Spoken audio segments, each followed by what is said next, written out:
me Z and T, cause I'm the best in the game. I got the fame, the style that isn't lame. Hey, is there a cassette tape anywhere? I sure do. This cassette is the best, I can attest. Best cassette in the east to the west. Yeah, I ain't a rapper. This cassette's dapper. I'm no capper. Okay, do you mind if I take that off your hands? Yeah, sure. Alright, thank you. No problem, bro.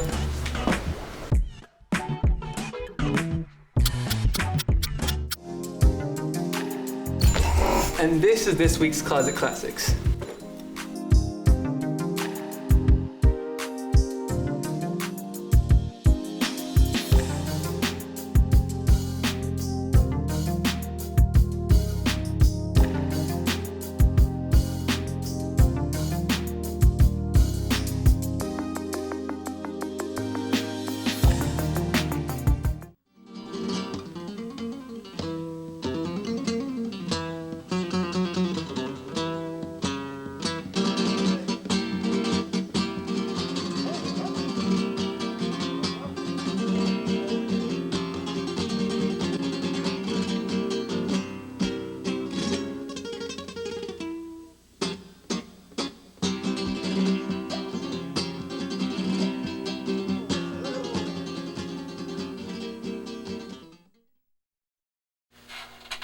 Hello everyone, and welcome to the Luthier Shop.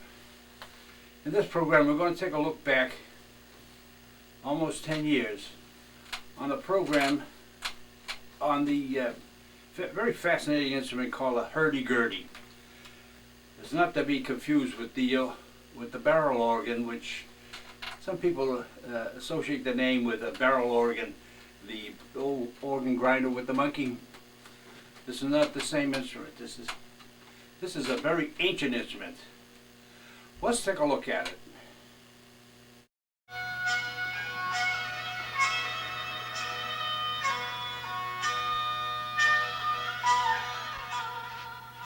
Hello everyone, I'm Herb Clancy. I live in Burlington and I'm a luthier. Tonight's program is going to be on a very, very interesting instrument that goes back more than 1,000 years.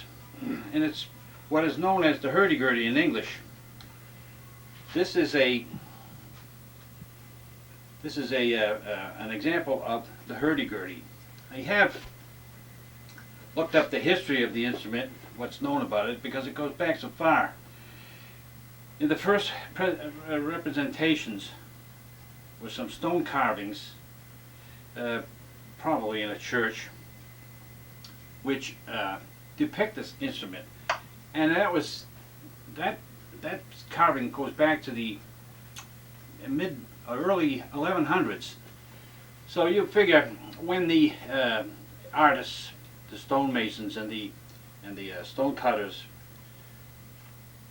recognized the instrument as worthy of being carved, then it probably had been in existence and been developing for several hundred years before that. So it is a very old instrument. But the marvelous thing about it is such a contraption for an instrument to be this old. This is a replica of an instrument that goes back to the 1500s or maybe even the 1400s. And they haven't changed very much since then. They come in various sizes. The earliest ones were so big that it took two people to play the things. I'm gonna take the covers off and show you what's inside. Incidentally, that music that we heard, let's play a little bit more of it so you can. This magic button pushing here. This is an example of a good player with a good instrument.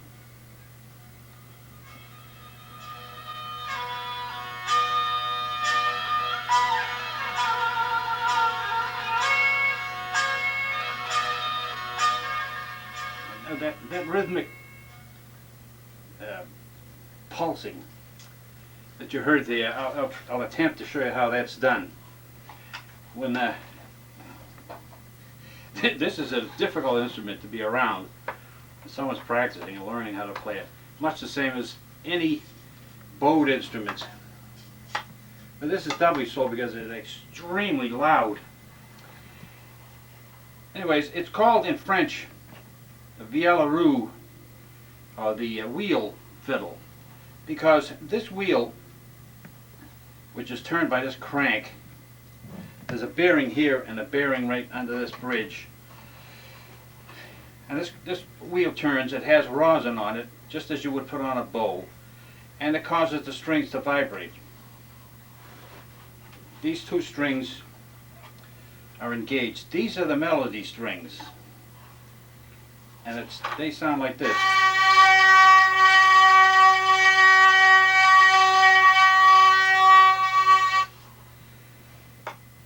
When I play this, when I turn this faster,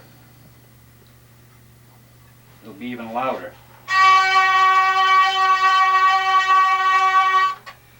Now, to change the pitch or the tone, you have these keys and these tangents that press against the string and stop the string, so that now it has to be worn to be played, because when you see if I can do that.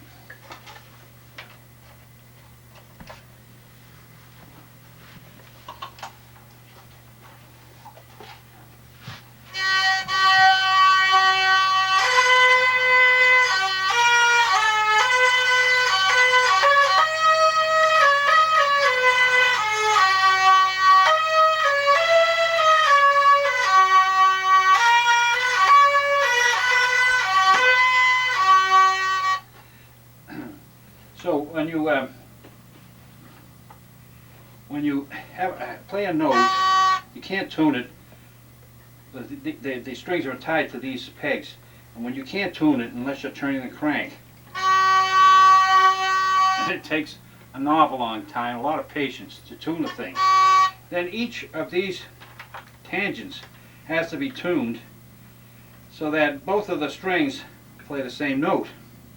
If this were, for instance, turn this way, let's turn that one like that. See, that would hit the string here, and this one would hit it up here, and you get not a good note. So you tune it. Now, some of them need to be turned like this in order to play the right note. And some of them had to be turned this way. But what they are is they look like little flags. That is to say, there's a little part of it that sticks down from this little tangent. It looks like a little flag, and it's stuck in a hole in this little bar. I'll chip this down and show you. I can't imagine how this thing developed. It's just impossible to figure, but it must have taken, it must have developed over several centuries.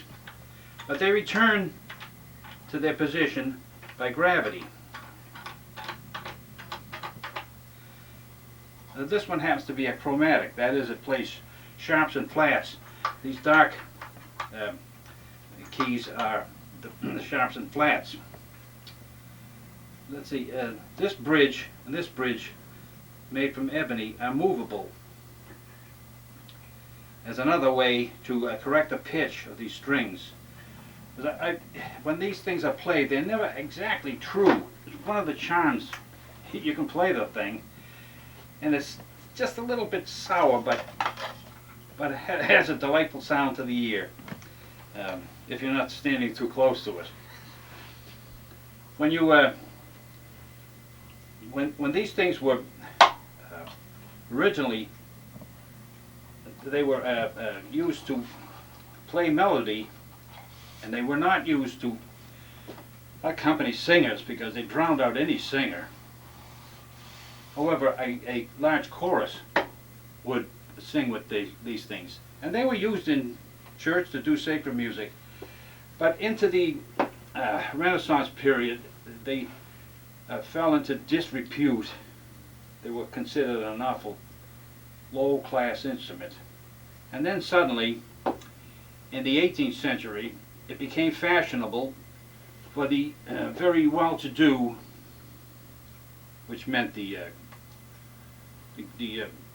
king's and the queen's court, would, I guess because they felt guilty for being so wealthy, they took up the peasant things. You see that today with people who are very wealthy with holes in their dungarees. They want to be with the low class, the poor people. At any rate, the thing suddenly became fashionable, and some of the composers there, you know, like Mozart and Haydn, wrote pieces for the thing. Bach wrote a piece for the thing. So it comes into favor and it falls out of favor. I don't remember hearing any mention of it in Irish music, so I don't think it ever made it to Ireland. But when it got into England, it was used by street musicians. People would they were just a little bit above beggars. There was one very famous woman, Blind Sally. She in the 1700s, I guess she was quite famous for her hurdy-gurdy playing. But the instrument was called a hurdy-gurdy in England because it was a term of derision. But the Italians played it and wrote for it. The French loved it. Most of the books on the subject are in French. It was played in Spain, Romania, and the Hungarians have a great love for the thing. And there's interest beginning to develop in Europe for the instrument, from England all the way over to the Balkans. And people are fascinated by it, and so people are beginning to make them again. This one is made from, it's called, this is a very, very highly figured piece of sycamore. It's like a maple. This piece and this, it's got such vivid stripes on it. It's called tiger. This is a piece of it, but there's no figure in this one. The box needs to be hinged because you frequently have to get in there and tune these tangents. Now, I played. Oh, the other difficult thing about it is attaching the strings to these pegs. They're way up in this pit in here, so it requires tweezers and long-nosed pliers to thread the string through the holes here and into the holes in these pegs. Now, one of the interesting parts of this thing is there is a bridge right here. I wonder if that's going to be hard to see. This bridge, when it's properly made and played right, will buzz on the top on the soundboard here. And this buzzing is a feature of the playing. You notice in that piece that we were playing to open the program, the player was getting a pulse. He was going. That takes an awful lot of practice to do that in a steady motion and play these keys. It's a little like patting your head and rubbing your stomach and then changing. But that's controlled by this peg here. And I haven't got that exactly down pat yet. I haven't got it to rattle yet. But there's a distinct buzzing. Now, I know my son has been able to make it buzz. Now, when it's played, I wanted, before I strap the thing on and show, this is spruce. I guess that covers the way it's made. There are braces that run across the inside to keep the thing from collapsing. These are gut strings. These are wound strings. I think it's a silver on silk. This is wound with maybe, I don't know what the winding is, but the core is silk. And this cover neatens everything up.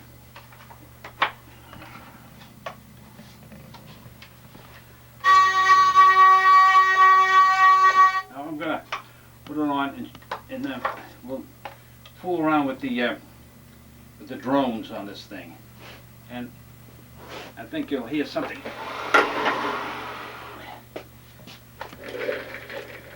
A rather remarkable sound.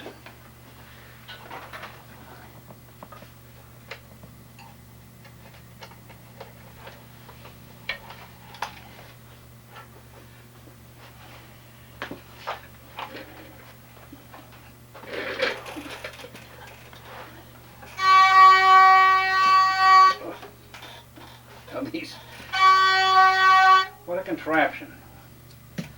These two strings seem to be in good tune.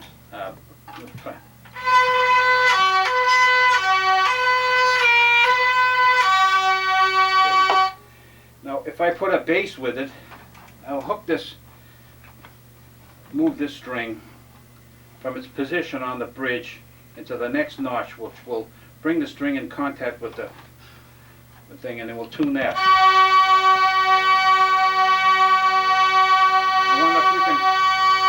I wonder if you can hear that bass note. So,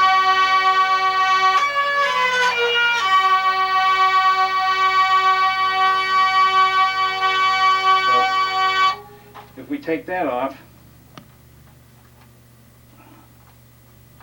and put this one in,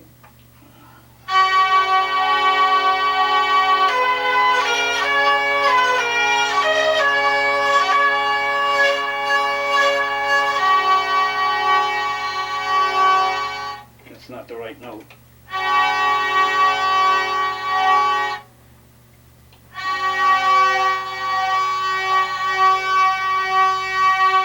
Nope. There we are.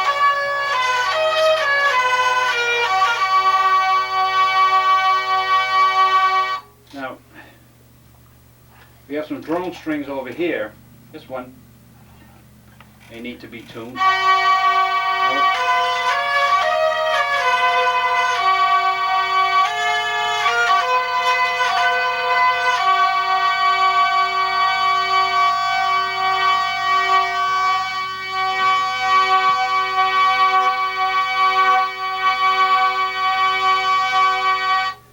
And then another string.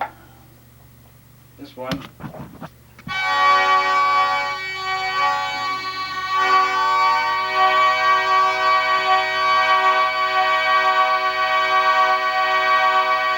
Now we'll put them all on.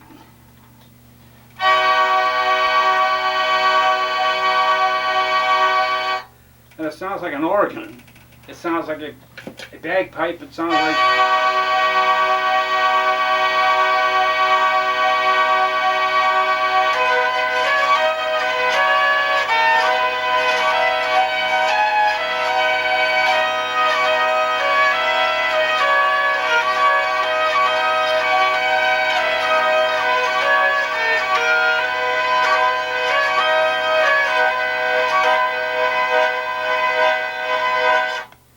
Now, you can hardly hear the melody.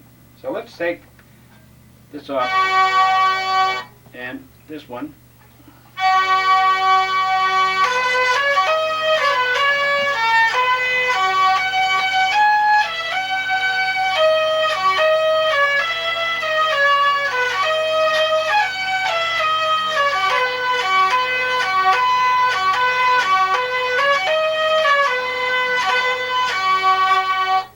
That melody is a Christmas song. It's called the Song of the Ass, and it goes back to it's a French. Goes back to medieval times where the French used to celebrate Christmas in a much, well, we would say less sophisticated way than we do. They used a donkey in the church, right down the center aisle. Can you imagine that in Notre Dame Cathedral? I don't know whether that's any less reverent than our celebration of Christmas. Anyways, the song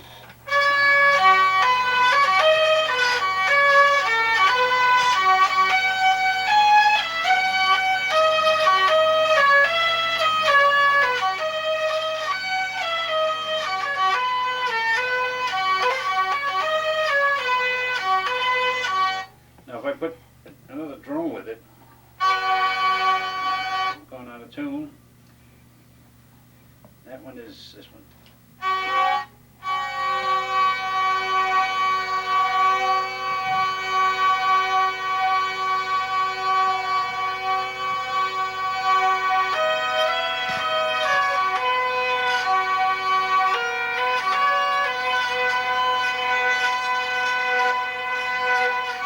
Now I'll take that drone off and put the one that rattles on.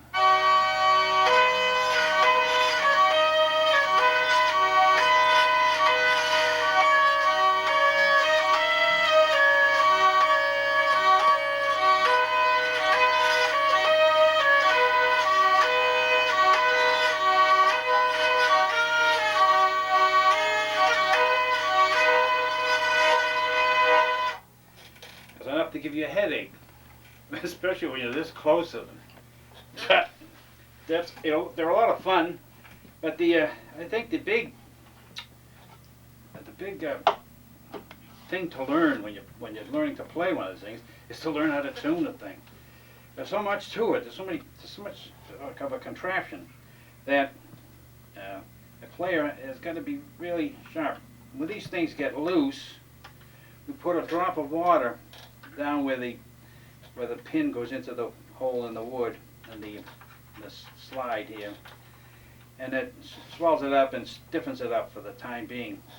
So you can't glue them in there because gut strings will change with the atmospheric changes.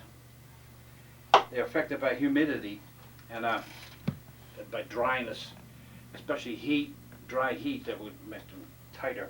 So those things have got to be kept loose, and it's fascinating to think that over 1,000 years ago people were fooling with something like this, and this instrument convinced me that it's just not possible to think of a new way to make music, because if you think you have a new idea, you'll find that someone did it 500 years ago, whether it was in Europe or in China. I'm amazed. The deeper I get into musical instruments, especially stringed instruments, how many ways people have stretched strings to make music. And this one takes the cake, as far as I'm concerned. I know I've seen some of these instruments in books that have highly decorated. Some of them have backs. The box is made like a lute. I imagine those are very loud. This is quite loud enough for me. I have a little gadget here. I forget what it's called in French, but it's used to hook on the peg and turn it, and it gives you better control over, because the slightest little turn will change the pitch of the string, and it's nothing but a piece of maple with a little section cut out so that it fits over, gives you better control. These strings I told you were gut, and there's always fear of breaking them because they are fragile. And this thing, I've yet to figure out how that.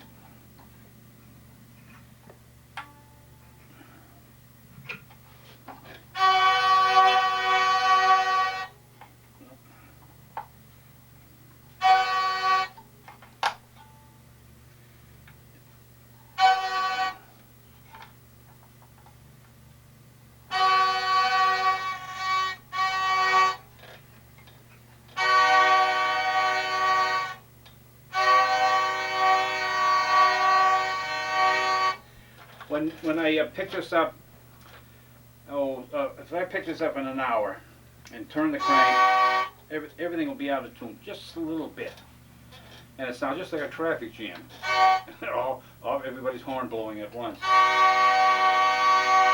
But they are supposed to sound like a bagpipe, and they do have that sound when you play a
how much these cost to make. It took me most of the winter to make this thing because it was so new to me, but all new jigs had to be made. But I would say if somebody wanted to make one of these things, it would have to be around $3,000 for the thing. So you'd have to want one real bad. But they are being made, and they are being incorporated into ensembles that play medieval music. There are a lot of them around. The instrument goes well with the medieval fiddle and the various viels, the rebecks, and other instruments from that period. But I don't know how to play the thing quietly. It just is a loud instrument, and but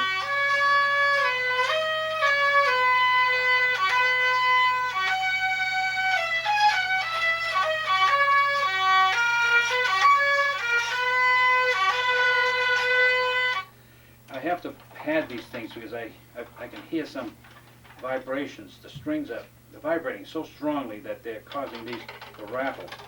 No, we'll have to get some leather pads in there. But what a fascinating instrument. I think if you wanted a more complicated instrument, it would have to be the piano or a harpsichord, because the parts to this are many. Now, it would be interesting to see one of these old ones, really old ones. I have a book with some pictures on it, and I doubt that you'd be able to pick up on it. But these instruments, this will indicate, give you some indication of what kind of a low prestige the thing has. Some of the people in them are pretty miserable looking, but there's he might be a Hungarian hurdy-gurdy player. That thing was very popular in Hungary. Let me show you another picture of the thing before we close. Now this poor player, this goes back to 1330, and the artist made a number of mistakes. He forgot the wheel, got to draw the wheel, but I don't know why he drew such a wretched looking creature. Now here's a picture of a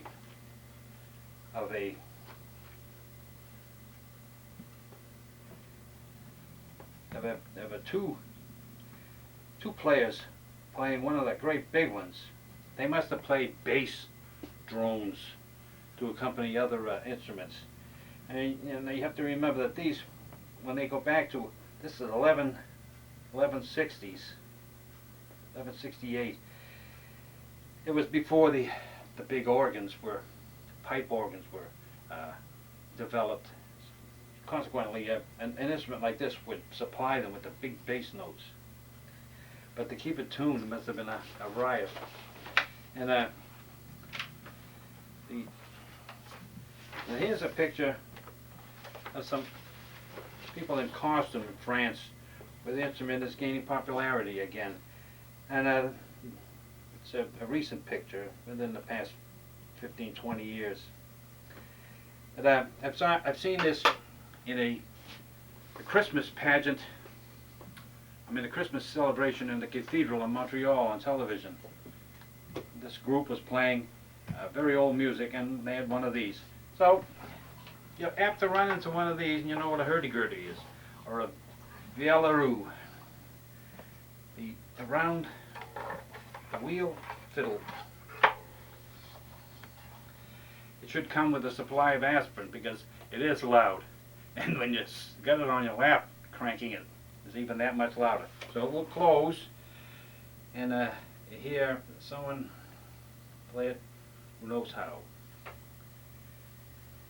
I'm not in the right position. No.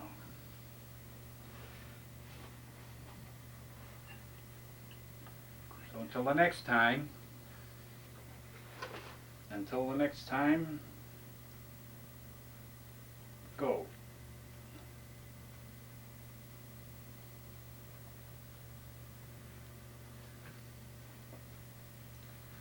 it won't be right if I play it out. Because I'm too close to the thing. Okay.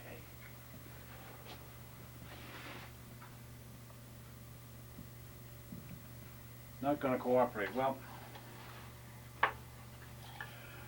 good night, everyone. We'll see you next time in the Luthier Shop. We'll have some more fun with instruments.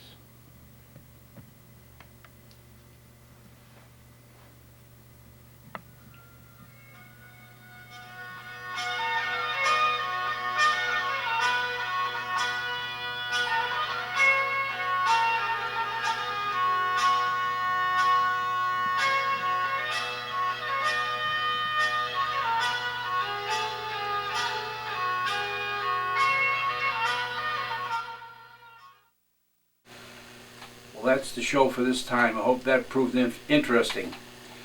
It's still a strange instrument, a very old one.